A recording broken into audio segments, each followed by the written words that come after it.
our global competitors are at least trying to give the illusion to the rest of the world that they are innovating and leading in the new century. While our politics have become that of the third world, sitting presidents using strongman power techniques to lock up their political opponents while hobos and criminals run the streets and friends of the regime manipulate congressional budgeting in order to be fattened up with immense wealth stolen from the middle class. That's the only redistribution of wealth the left is interested in, from you to their crony buddies.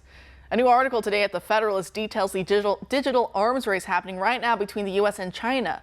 Referring back to 2016, the article says, quote, "It was estimated at the time that China intended to invest $70 billion specifically into artificial intelligence research, and recently China both increased the number of AI patents filed within the country by 200% and surpassed the U.S. in terms of patents filed in a single year. At the same time, Communist China's theft of American intellectual property has continued unabated as agents of the autocratic state steal sensitive information about American tech corporations and universities," end quote. The article then goes on to say that, quote, "Vying for the role of hegemon, evident through the establishment of global economic initiatives such as Belt and Road that increase global dependency on Chinese markets, and burgeoning financial allies like BRICS that threaten the U.S. dollar status as the global reserve currency, China views artificial intelligence as paramount to attaining global power and tightening its grip on its citizens." According to the State Council of China, the autocracy's chief administrative authority, chaired by President Xi Jinping, China intends to become the global leader in AI by 2030, with breakthroughs in the integration of human-computer interaction, increasing the value of globally strategic portions of its tech sector by trillions of dollars, end quote. And now, once again, major meddler Bill Gates, who thinks funding projects to blot out the sun with dust to cool global temperatures is not a bridge too far, is once again reported to be on his way to China this week with a meeting scheduled with Xi.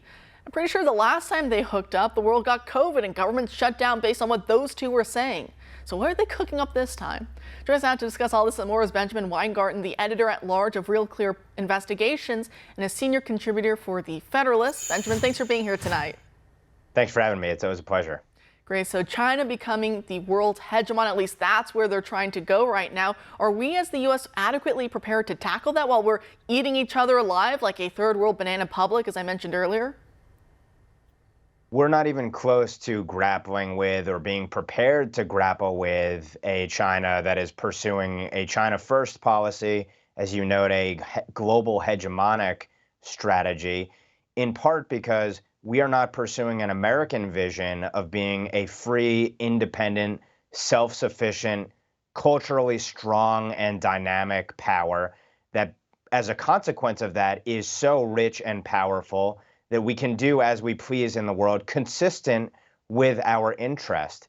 And so if our vision and the vision of our elites is essentially that America is a deplorable, racist, bigoted, immoral country, and that requires overturning and upending all of its core institutions, repudiating en masse its history, and rejecting the Judeo-Christian classical values on which the country is based, then we will fail and never even get around to combating a China which seeks to be the dominant world power. And you look at those clips that you're showing, and on the one hand, China and Saudi Arabia and the like, what they're pursuing in some ways seems potentially Potemkin. They're dropping, like in that Saudi Arabian video, all of the buzzwords, AI, sustainability, etc. And you wonder how legitimate and real these efforts are. But as you note, these powers have a vision. They want to at least portray themselves as being strong and dynamic. Obviously, China really does have substantial material power in myriad respects, and they're growing that power every single day.